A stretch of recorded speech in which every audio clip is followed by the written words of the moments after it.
Welcome to part 2 of my conversation with Margot Bloomstein, whose latest book is Trustworthy: How the Smartest Brands Beat Cynicism and Bridge the Trust Gap.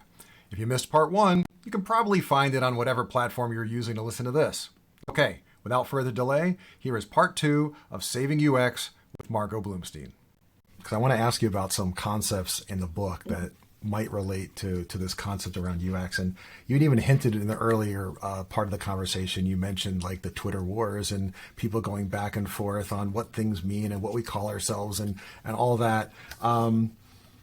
And there was a section in there, I think you said something to the effect of plain language builds confidence. And that resonated to me as we started mentioning before, like the terms for what we do have changed so much over the years. You know, IA, IXD, copywriter, content, product designer, visual designer, interaction. Like there's so many different ways to describe what we do that might make sense to those of on the inside. But I guess I'm curious, what do you think in terms of the impact they have to the folks that we serve and collaborate with? And from a content strategy perspective, how should we look at how we describe what we do? Yes, plain language builds confidence. One of the people with whom I spoke extensively when I was researching Trustworthy, I think I spoke with people at more than a dozen, maybe 24 different brands and organizations across a broad variety of industries. One of the people that I spoke with several times was Nicole Fenton. And at the time, she had been working with the federal government and supporting content strategy needs through the National Institutes of Health, as well as separately with the FBI. And with both organizations, one of the key points that they surfaced was that plain language matters and accuracy matters, but precision and accuracy are not always the same thing.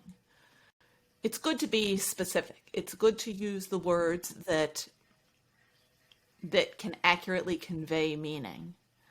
But when you're talking to a lay audience, when you're talking to people that maybe that don't necessarily have the same level of technical expertise as the people who wrote the content or the people who contributed to the content, when you're talking to an audience that does not have that same level of technical expertise and then is further kind of burdened by maybe the emotion in a moment because they're facing a tough decision for which they need information, that isn't the time to break out all of the really technical jargon and force them to wade through it and force them to kind of sift through shades of meaning.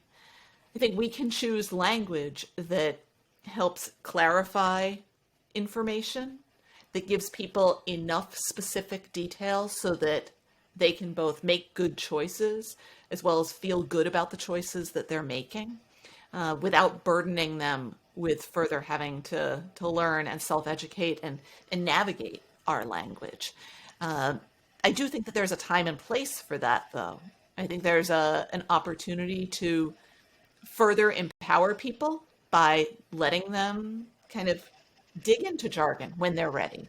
When they're willing and able to kind of take on more information, I think that can be a wonderful thing. But so, for example, I'm sorry, let me rephrase that.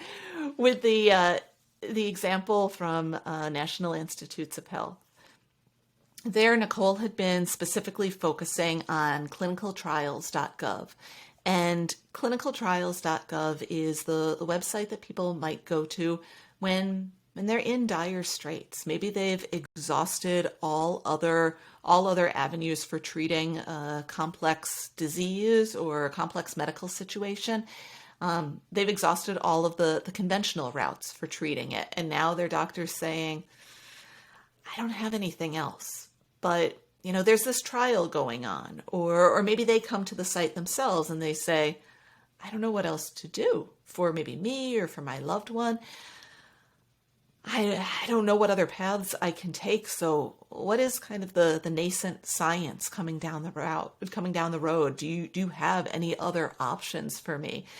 Yeah, maybe it isn't quite ready for prime time yet, but I don't know if I'm going to be around by the time it comes to prime time. So let's see. Let's see what we can do.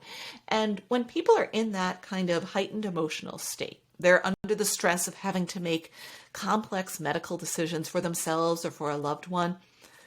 That isn't the time that they need to also be faced with big learning opportunities around technical jargon to describe their disease or treatment options, or even just to navigate the legalese behind clinical trials.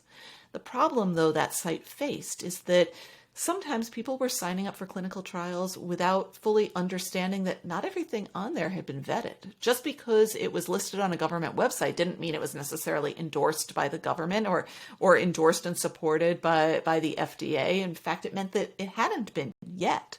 But the trial was listed there because they were still trying to collect more participants for it or test out new investigational medicine. And people didn't always realize that. And sometimes the outcomes of that misunderstanding were disastrous. In other cases, people were coming to the site and seeing kind of big wall of text of all the legalese explaining that, yep, you know what, this isn't final yet. Make sure you have these conversations with your doctor or healthcare practitioner or internal medicine specialist before you decide to move forward. Understand that these are all of like the pros and cons and risks that you may face.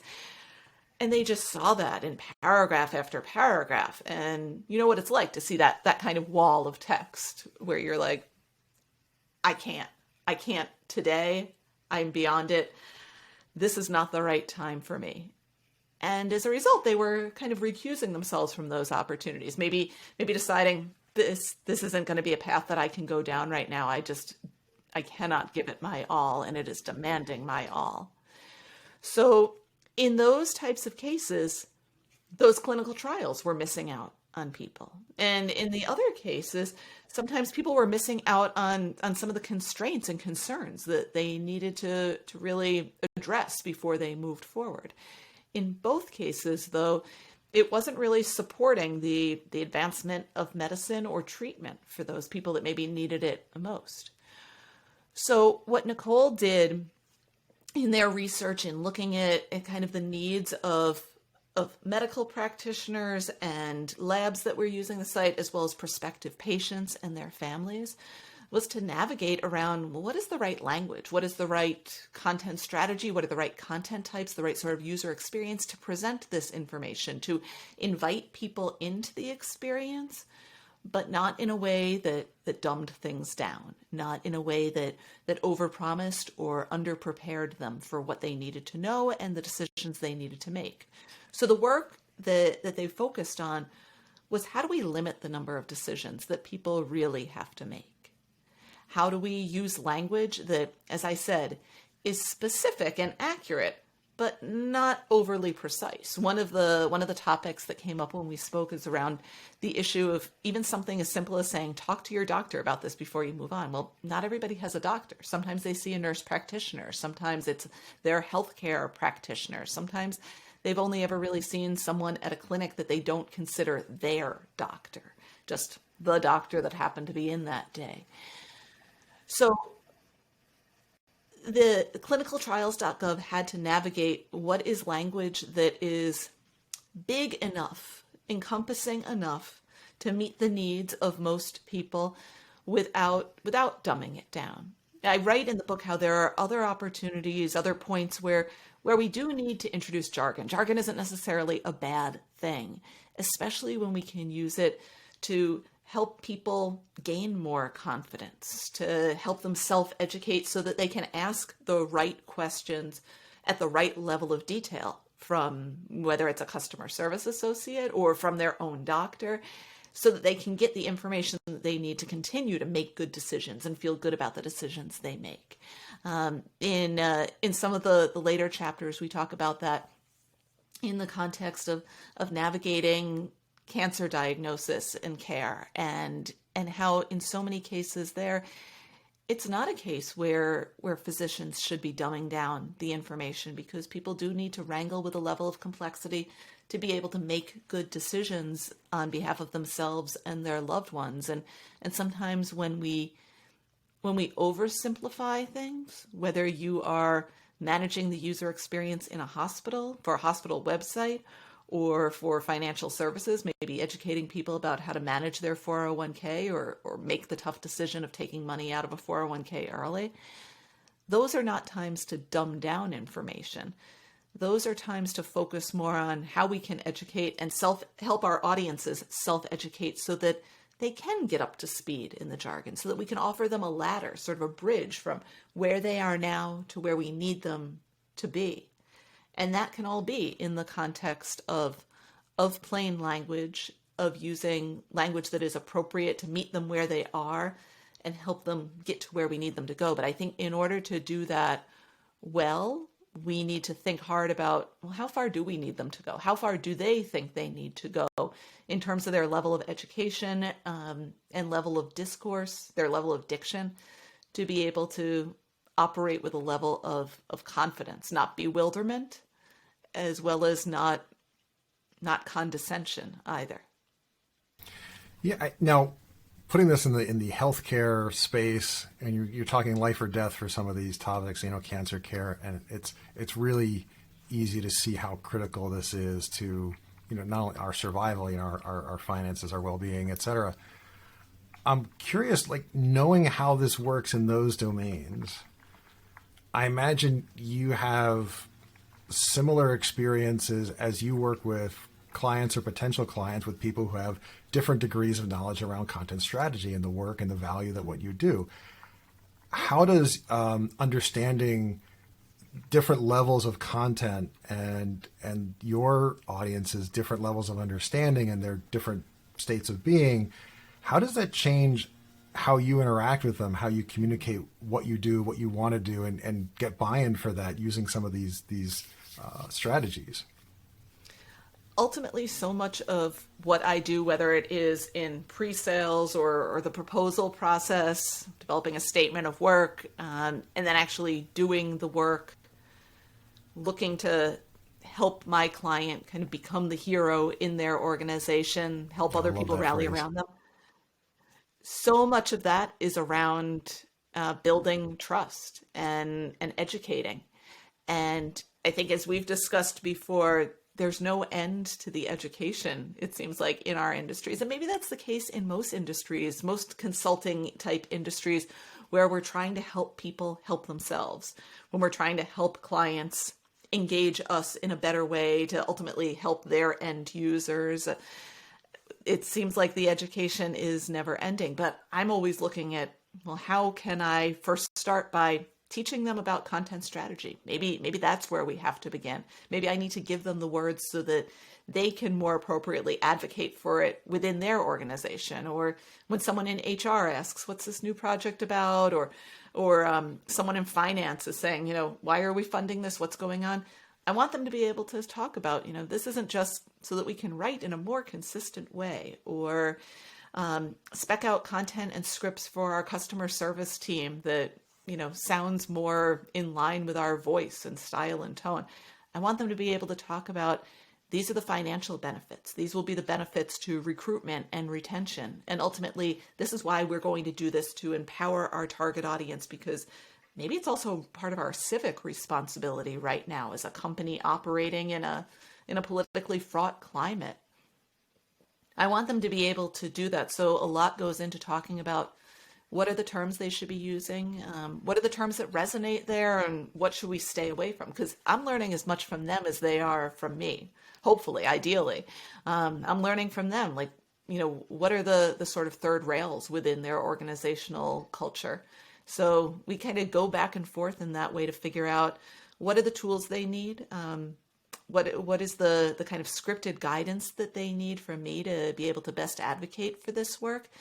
And then at the same time, they're helping me understand more about the existing publishing culture, so that we're bringing the right people into the right meetings and making sure that they have the tools that they need to appropriately evangelize for this work too. I think that's a perfect segue. There's you're talking about the healthcare part of it as well, and this education. I think one of the people you interviewed with, I think they were from the UK NHS, said something to the effect about poor health literacy led to poor health outcomes.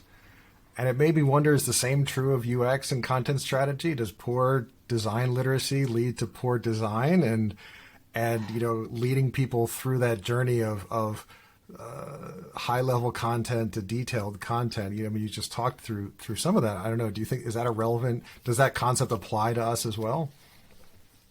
I think that's probably a fair assessment. I'm thinking of something that I heard from Erin Kassane maybe 10 years ago or so, when she was talking about how we write about our ideas, how we write and communicate our ideas, not as designers, but just as humans.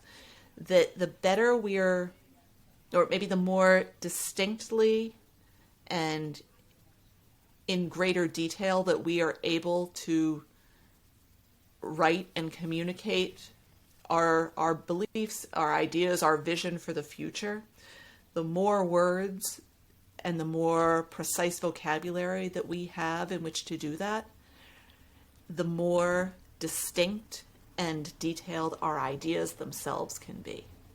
And that it was one of those moments where it's almost like you feel like your brain's shifting 90 degrees in your head of like, whoa, that's something different than how I'd thought about the world before. Because I think as a pretty visual person, I've always thought, well, if you can think about something, then you can figure out how to articulate it. If you can envision it, then you can figure out how to articulate it.